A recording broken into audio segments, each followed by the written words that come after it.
Good day everyone. Today, we are going to report about neurologic assessment. Neuro assessment.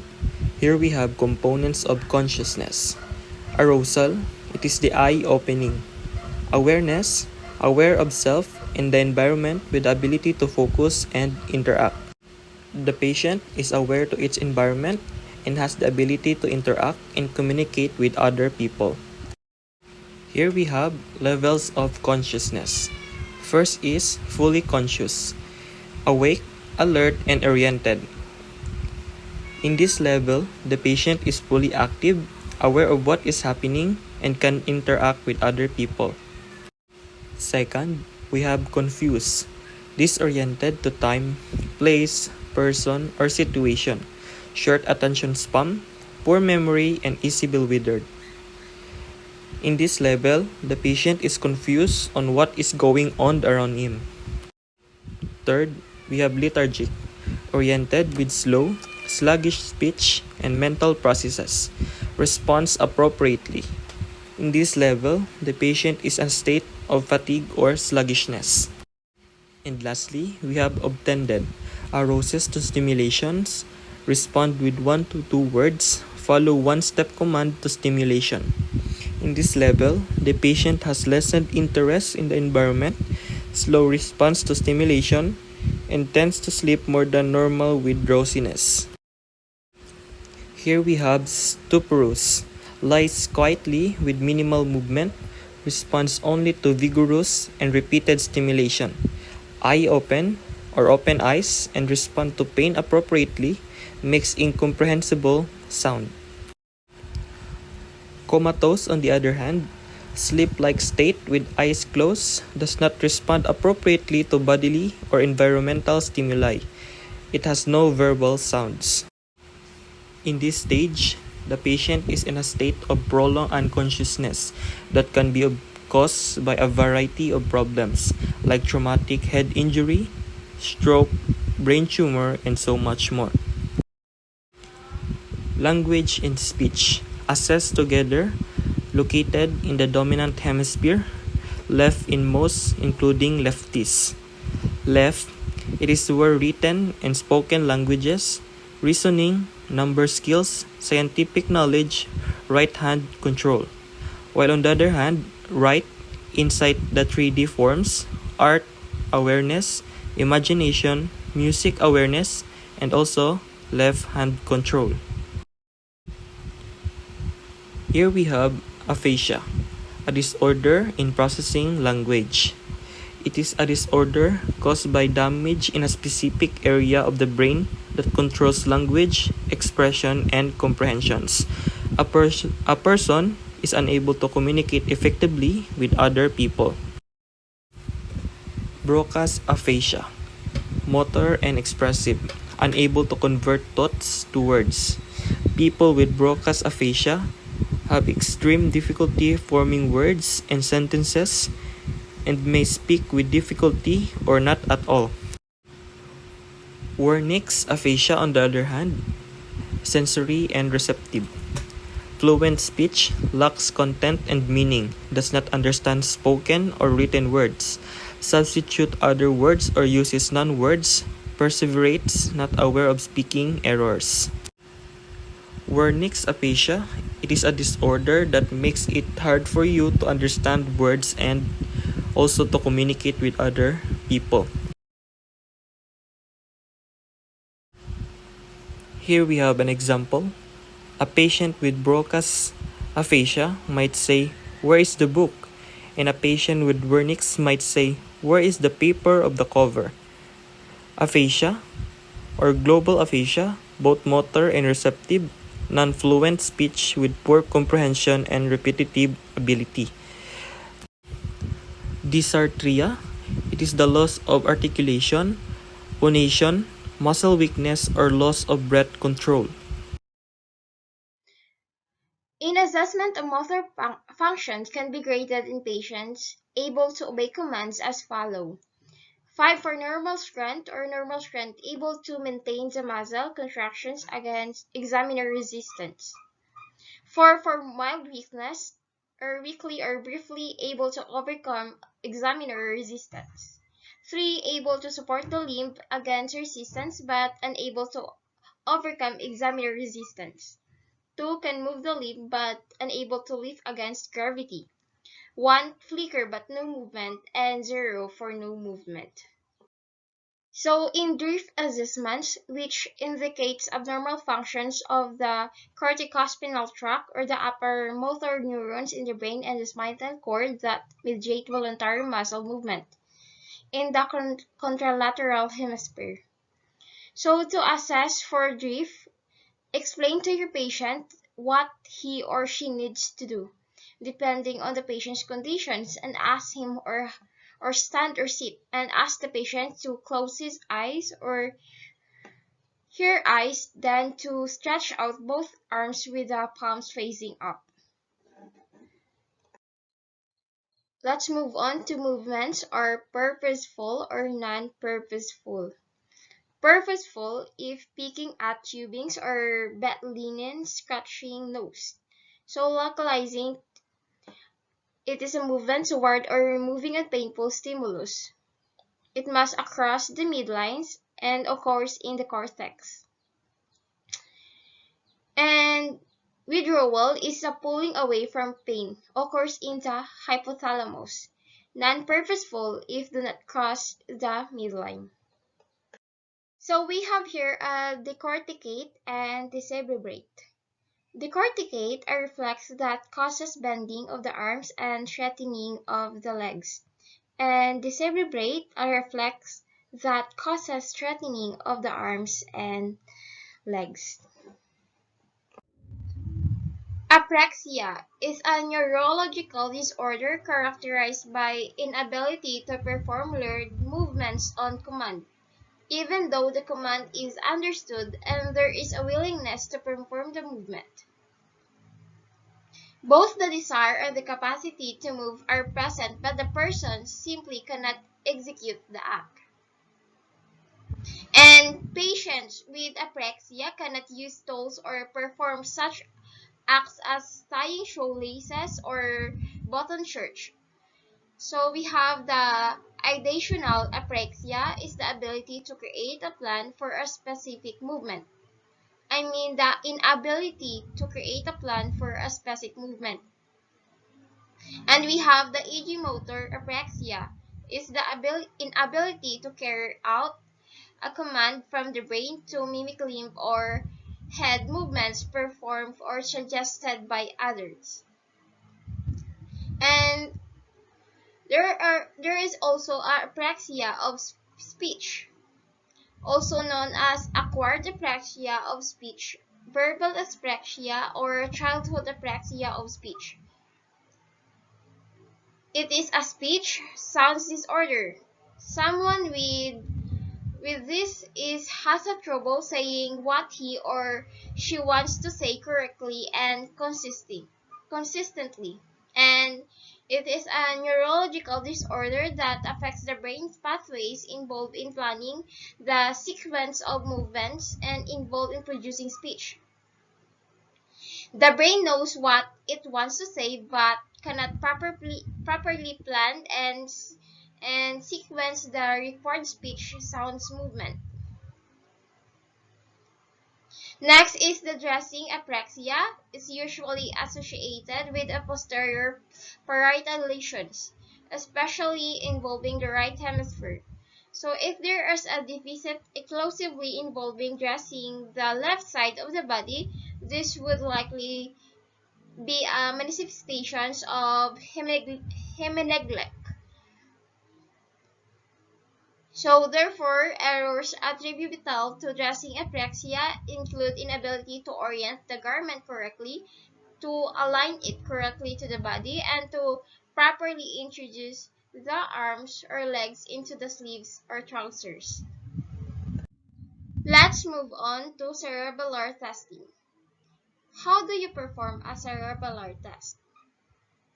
First is position your finger so that the patient has to fully outstretch their arm to reach it. And ask the patient to touch their nose with the tip of their index finger and then touch your fingertip. Also, ask the patient to continue to do these finger-to-nose motions as fast as they are able to. So, the finger-to-nose test is done to assess upper limb coordinations. And this ability of an individual to perform this test determines the cerebellar functions of the patient. The affected patient usually reports pins and needle sensations in the hands and feet, and some patients may report pain and sensory loss in the affected limbs. So the initial evaluations of the sensory system is completed with the patients lying supine and eyes closed. So to test the sensory, instruct the patient to stay sharp or dull when they feel the respective object, and show the patient each object and allow them to touch the needle and brush prior to beginning to alleviate any tear or being hurt during the examination. So in sensory tests, the best assessed with the cooperative patient but can be assessed by using pain. Observe for symmetry or remains or withdrawal with pain. And the patient identify which area and which or both sides. And note amount of remains or the withdrawal if using pain enough times to ascertain responses. Unconscious exam. Assessment of brainstem and motor movement in response to pain.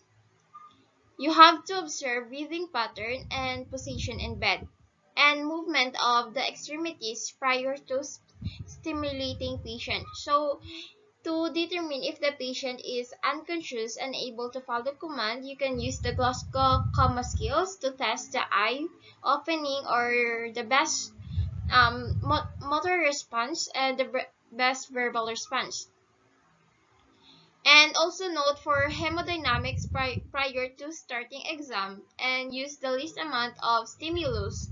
So first, clap or loud clap. Next is the shake, and then pain assess as many of the CNS as possible. So the unconscious patient is likely to open her eyes only in response to pain, and if at all, obviously.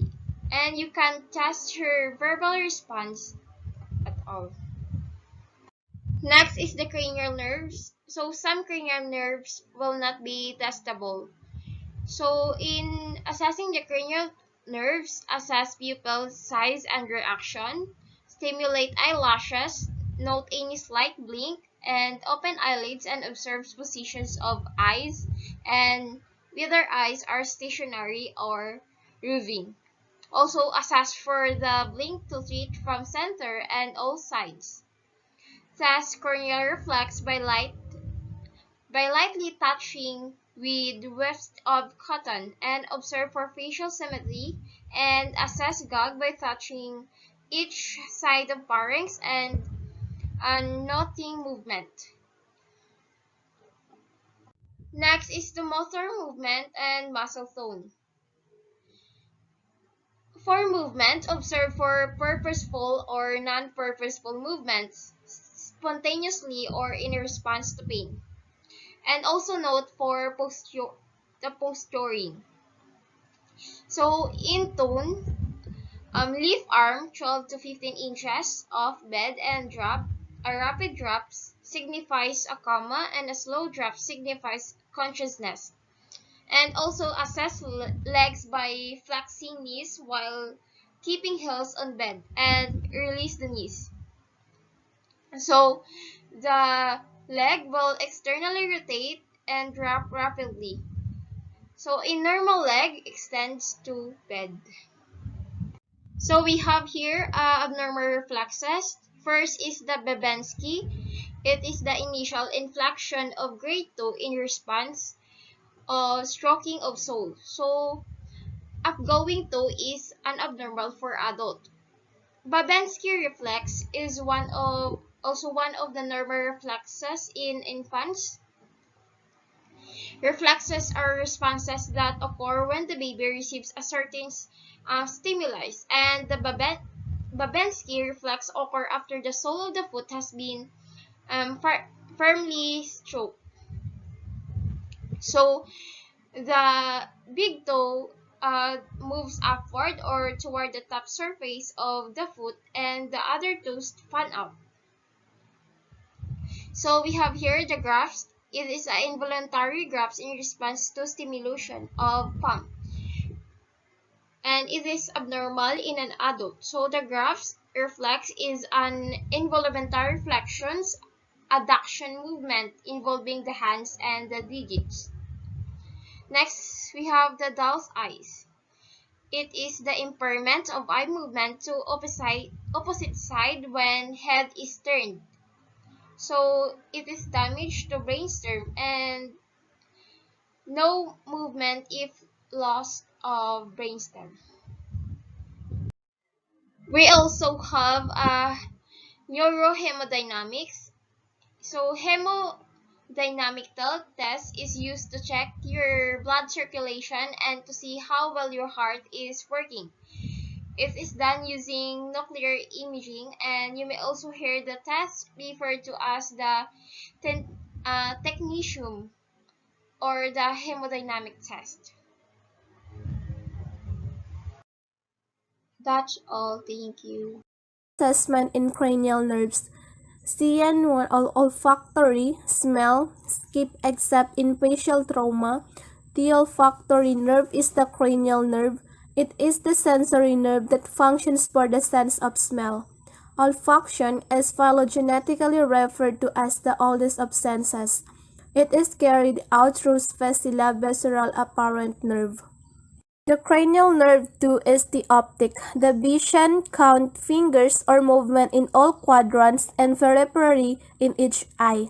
Blink to thread in temporal and nasal quadrant if unable to participate. CN3 oculomotor moves eyelid in all directions except outward and down, and in open eyelids constrict pupil. The oculomotor nerve is the third cranial nerve. It allows movement of the eye muscles, constrictions of the pupil, focusing the eyes, and the positions of the upper eyelid. Cranial nerve works with other cranial nerves to control eye movement and support sensory functioning. The fourth cranial nerve is trochlear, moves eyes down and in. The trochlear nerve is the fourth cranial nerve and one of the ocular motor nerves that controls eye movement. The trochlear nerve, while the smallest of the cranial nerves, has the longest intracranial course as it is the only nerve to have a dorsal exit for the brainstem. Cranial nerve 6, abducens, moves eyes outward. Cranial nerve 6, also known as the abducens nerve, is one of the nerve responsible for the extraocular motor function of the eye, along with the oculomotor nerve and the trochlear nerve. OMS is the assessment of eye movement in all directions. Extraocular movement, ocular motility examination, extraocular muscles function testing examines the functions of the eye muscles. A healthcare provider observes the movement of the eye in its specific directions. Cranial nerve trigeminal, sensations to the face. The trigeminal nerve is the fifth cranial nerve. Its primary function is to provide sensory and motor innervations to the face. The trigeminal nerve consists of 3 branches on either side that extend to different territories of the face. Cranial nerve facials moves the face. The cranial nerve 7 is responsible for both efferent and afferent modalities in the head and neck, including bronchial motor fibers that innervate muscles of facial expression. There are 4 facial expressions here. First is the closing eyes. Eyes does not close, eyeball rolls up, and flat nasolabial fold. And also the raising eyebrow, forehead not wrinkled, eyebrow not raised, paralysis of lower face. And the closing eyes, eyes closed perhaps with slight weakness, flat nasolabial fold. Raising eyebrow, forehead wrinkled, eyebrow raised, paralysis of lower face. Cranial nerve acoustic have 2 branches. the acoustic, hearing, and vestibular the balance. Cranial nerve has a vestibular part which functions in balance, equilibrium, and orientations in three-dimensional space, and a cochlear part which functions in hearing. As one of our most important senses, the ability to hear enables us to connect to the world for many very important, even vital reasons. Most importantly, hearing connects us to people, enabling us to communicate in a way that none of our other senses can achieve. Cranial nerve glossopharyngeal moves the pharynx or swallow speech. The glossopharyngeal nerve is the ninth set of 12 cranial nerve. It provides motor, parasympathetic, and sensory informations to your mouth and throat. Among its many functions, the nerve helps raise part of your throat, enabling swallowing. It is the ability to taste and swallow. Taste principally serves two functions.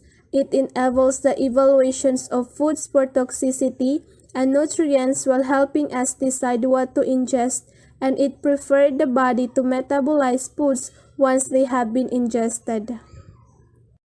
The cranial nerve 10 or vagus, voice quality. Vagus nerve, also called X cranial nerve or 10th cranial nerve, longest and most complex of the cranial nerves. The vagus nerve runs from the brain through the face and thorax to the abdomen. It is a mixed nerve that contains parasympathetic fibers. This nerve increases digestive secretion and reduces the heartbeat. Cranial nerve 11 or the spinal accessory turns head and elevates shoulders. The 11th cranial nerve is evaluated by testing the muscle it supplies for the sternocleidomastoid. The patient is asked to turn the head against resistance supplies by the examiner's head while the examiner palpates the active muscles or the opposite the turned head. Cranial nerve 12 or hypoglossal, the moves of the tongue. The hypoglossal nerve enables tongue movement. It controls the hypoglossus, intrinsic, genioglossus, and styloglossus muscle. This muscle help you speak, swallow, and move substance around in your mouth. Test gag, swallow, and speech together. Testing the gag reflex can also help assist damage to glossopharyngeal and vagus. If the glossopharyngeal nerve is damaged on one side, there will be no response when touched. If the vagus nerve is damaged and either side is touched, the soft palate will elevate and move toward the affected side. So now, we are going to discuss the anatomy of neurologic. The neurologic system controls body function and is related to every other body system.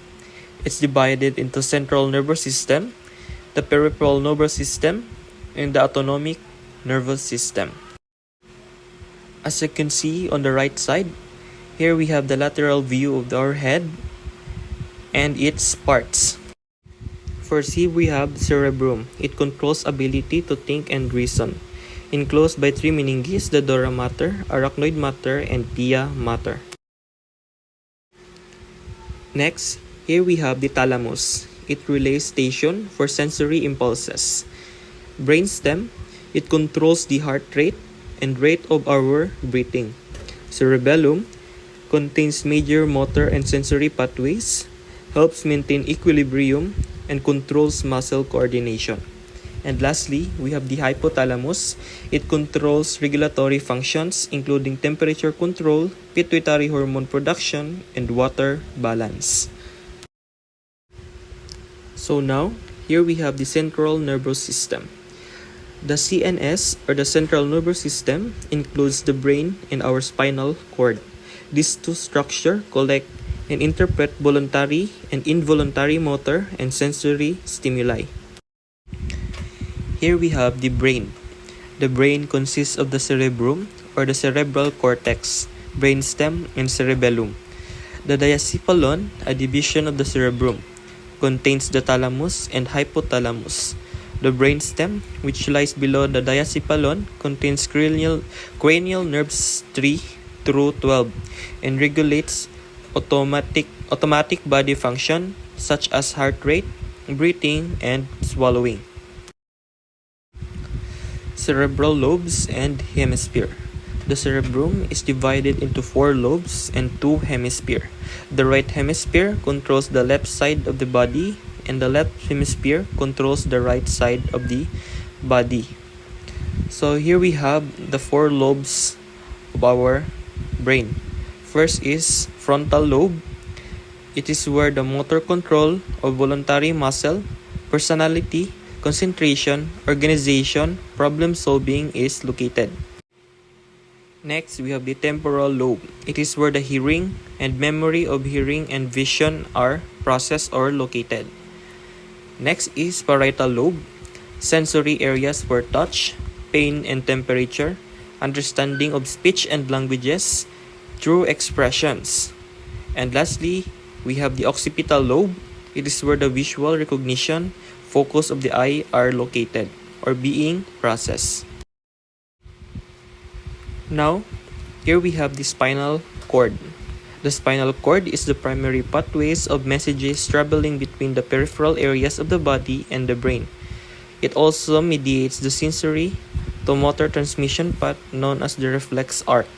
Because the reflex arc enter the exit the spinal cord at the same level. Reflex pathway don't need to travel up and down the way other stimuli do. The spinal cord extends from the upper border of the first cervical vertebra to the lower border of the first lumbar vertebra. It's encased and protected by a continuation of the meninges and cerebral spinal fluid of the brain. It's also protected by a bony vertebrae of the spine. Reflex arc. The spinal nerves which has or have sensory and motor portions control deep tendon and superficial reflexes. A simple reflex arc requires a sensory or afferent neuron and a motor or efferent neuron. The knee-jerk or patellar reflex illustrates sequence of event in a normal reflex arc. Number 1. Here we have a sensory receptor detects the mechanical stimulus produced by the reflex hammer striking the patellar tendon. Second, the sensory neuron carries the impulse along its axon by way of the spinal nerve to the dorsal root, where it enters the spinal column. Third, in the anterior horn of the spinal cord, the sensory neuron joins with a motor neuron which carries the impulse along its axon by the way of a spinal nerve to the muscle. And lastly, we have the number 4. The motor neuron transmit the impulse to the muscle fiber through stimulation of the motor end plate. The impulse triggers the muscle to contract and the leg to extend. In this part, here we have the peripheral nervous system. The peripheral nervous system includes the peripheral and the cranial nerves. Peripheral sensory nerves transmit stimuli to posterior horn of the spinal cord from sensory receptor located in the skins, muscle, sensory organ, and viscera. The area of the skin that's innervated by each sensory nerve is called the dermatome. The 12 pairs of cranial nerves are the primary motor and sensory pathways between the brain, head, and neck. We have 12 pairs of cranial nerves and we're going to discuss them one by one. First, we have olfactory nerve. The olfactory nerve sends sensory information to your brain about smells that you encounter. Second, we have optic nerve. The optic nerve is the sensory nerve that involves vision. Third, we have the oculomotor nerve. The oculomotor nerve has 2 different motor function, muscle function and pupil response. Fourth, we have the trochlear nerve. The trochlear nerve controls your superior oblique muscle. This is the muscle that's in charge of downward, outward, and inward eye movement. Fifth, we have trigeminal nerve. Trigeminal nerve is the largest of your cranial nerve and has both sensory and motor functions. Sixth, we have abducens nerve. The abducens nerve controls another muscles that associate with eye movement called the lateral rectus muscle. This muscle is involved in outward eye movement. For example, you would use it to look to the side. Seventh, we have the facial nerve. The facial nerve provides both sensory and motor functions. 8. We have the vestibulocochlear nerve. It has the sensory function involving hearing and balance. It consists of two parts, the cochlear portion and the vestibular portion. 9. We have the glossopharyngeal nerve. The glossopharyngeal nerve has both motor and sensory function, including sensory information from your sinuses, the back of your throat, parts of your inner ears, and the back of your tongue. 10th, we have the vagus nerve. It is a very diverse nerve. It has both sensory and motor function that includes conveying sensation information from your ear canal and parts of your throat. 11. We have the accessory nerve. Accessory nerve is a motor nerve that controls the muscle in your neck. This muscle allows you to rotate, flex, and extend your neck and shoulder. And lastly, we have the 12th, the hypoglossal nerve. It is the 12th cranial nerve. It's responsible for the movement of most of the muscle in your tongue. It starts in the medulla oblongata and moves down into the jaw where it reaches the tongue. Here we have dermatomes. For the purpose of documenting sensory function, the body is divided into dermatomes. Each dermatome represents an area supplied with sensory nerve fibers from individual spinal root, the cervical, thoracic, lumbar, or sacral. Autonomic nervous system. The autonomic nervous system contains motor neurons that regulate the activity of the visceral organ and affect the smooth and cardiac muscle and glands. It consists of two parts: the sympathetic division, which controls the fight or flight reaction, and the parasympathetic division, which maintain baseline body functions. Assessing motor function.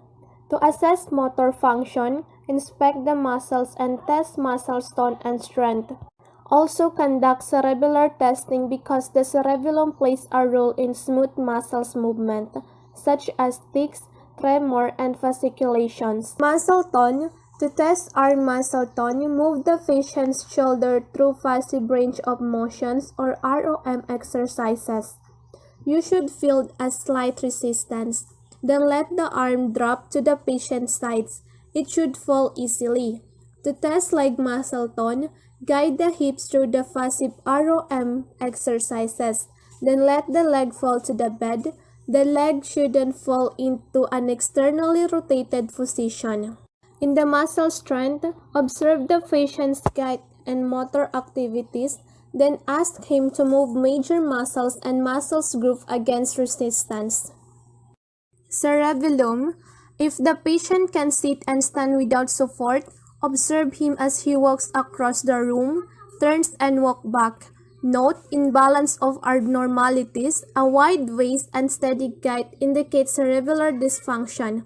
Deviations to one side may indicate a cerebellar lesions on that side. Ask the patients to walk heel to toe and observe his balance, then perform the Roverge test. So the Roverge test procedure first is observe the patient balance as he stands with his eyes open, feet together, and arms at his side. The next is ask him to close his eyes. Then hold your arms out on either side of him to protect him if he sways. If he falls to one side, the result of Roverge test is positive. Assessing reflexes. Evaluating reflexes involves testing deep tendons and superficial reflexes and observing for primitive reflexes such as grabs and sucking reflexes. Deep tendon reflexes. Test deep tendon reflexes by moving from head to toe and comparing side to side. So here are some types of reflexes. First is the bicep reflex. Positions the patient arm so his elbow is flexed at a 45-degree angle and his arm is relaxed. Place your thumb or index finger over the bicep tendon. Strike your finger with the pointed end of the reflex hammer and watch and feel for the contractions of the bicep muscles and flexions of the forearm. Triceps reflex. Ask the patient to adduct his arm and place his forearm across his chest. Strike the tricep tendons about 2 to 5 cm above the olecranon process on the extensor surface of the upper arm. Watch for contractions of the triceps muscles and extensions of the forearm. Brachioradialis reflex. Ask the patient to test the ulnar surface of his hand on his abdomen or lap with the elbow partially flexed. Strike the radius and watch for supinations of the hand and flexion of the forearm at the elbow. Patellar reflex. Ask the patient to sit with his leg dangling freely. If he can sit up, flex his knee at a 45-degree angle and place your non-dominant hand behind it for support. Strike the patellar tendons just below the patella and look for contractions of the quadriceps muscles in the thighs with extensions of the leg. And the last reflex is the Achilles reflex. Ask the patient to flex his foot, strike the Achilles tendon, and watch for plantar flexions of the foot at the ankle. Making the grade diff tendon reflexes using the scale. 0 is the absent impulses, positive 1 is diminished impulses, positive 2 is the normal impulses, and positive 3 increased impulses, and the positive 4 is hyperactive impulses. Superficial reflexes. Stimulating the skin or mucous membranes is a method of testing superficial reflexes because superficial reflexes are continuous reflexes. The more you try to elicit them in succession, the less of a response you'll get. Carefully observe for a response the first time you stimulate. Assist for plantar responsive abdominal reflexes. Test the abdominal reflexes with the patient in the supine position with his arm at his side and his knee slightly flexed. Briskly stroke both sides of the abdomen above and below the umbilicus, moving from the periphery towards the midline. Movement of the umbilicus towards the stimulus is normal. In men, also assist for the cremasteric reflex. Use an applicator wrist to stimulate the inner thighs. Normal reaction is contractions of the cremaster muscles and elevations of the testicle on the side of the stimulus. Testing for plantar response. To test for plantar response, use an applicator stick or tongue blade and slowly stroke the lateral sides of the patient's sole from the heel to the great toe. The normal response in an adult is plantar flexions of the toes. Dorsiflexion or upward movement of the great toe and fanning of the title toes is called Babenski reflex, an abnormal response that may occur with upper motor neuron lesions. In primitive reflexes are abnormal in an adult but normal in an infant whose CNS is immature. The grasp reflex. Apply gently pressures to the patient's palm with your fingers. If he grabs your finger between his index finger and thumb, suspect cortical or premotor cortex damage. The snot reflex. Slightly tap on the patient's upper lip. Pursing of the lip is a positive snot reflex that indicates frontal lobe damage. Sucking reflex. Observe the patient while you're feeding him or if he has an oral airway or endotracheal tube in place. If you see a sucking motion, this indicates cortical damage. This reflex is commonly seen in patients with advanced dementia. Globular response. The globular response is elicited by repeatedly tapping the bridge of the patient's nose. Persistent blinking indicates diffuse cortical dysfunction. Glasgow Coma Scale. A decreased score in one or more of the following categories may signal an impending neurologic crisis. Add the scores for the best response in each category to achieve the total score. A total score or less than a 9 indicates severe brain injury. In test in the eye opening, the score is 4. The patient response is often eyes spontaneously. To speech, score is 3, often eyes to verbal command. To faint, the score is 2, often eyes to faintful stimulus, and none or 1 score doesn't open eyes in response to stimulus. And the motor response of V6 reacts to overall command. Localized 5 indicates localized pain. Withdraws 4 reflex flexes and withdraws from painful stimulus. Abnormal flexions is 3, assumes a decorticate position. Abnormal extension is 2, assumes a disabrate position. And the none is the no response or lies placid. In the verbal response, oriented or the score is 5, is oriented and converses. Confused, 4 is disoriented and confused. Inappropriate words, 3 replies randomly with incorrect words. Incomprehensive or the 2 moans or screams, and the none is 1, then no response. Cranial nerve impairment, olfactory impairment. If the patient can detect odors with both nostrils, he may have a dysfunctions in cranial nerve 1. These dysfunctions can result from any conditions that affect the olfactory tract, such as the tumor, hemorrhage, or more commonly a facial bone fractures that crosses the cerebriform plate. In vision's impairment, visual field defects may result from tumors or infarcts of the optic nerve head, optic chiasm, or optic tracts. If the patient's pupillary response to light is affected, he may have a damage to the oculomotor nerve. Pupils are also sensitive indicators of neurologic dysfunction. Keeping an eye on pupil. Small pupils indicate disruptions of sympathetic nerve supply to the head caused by the spinal cord lesions above T1. And the large pupils, bilaterally fixed and dilated pupils, indicate severe midbrain damage, hypoxia caused by cardiopulmonary arrest or anticholinergic poisoning. And the mid-position fixed pupils, mid-position or slightly dilated fixed pupils are characteristic of midbrain involvement caused by edema, hemorrhage, infarctions, or contusions. The one large pupil, fixations and dilations of only one pupil is a warning sign for herniations of the temporal lobe, which can cause CNN3 compressions. It may also indicate brainstem compressions from an aneurysm, increased ICP or head trauma with subsequent subdural or epidural hematoma.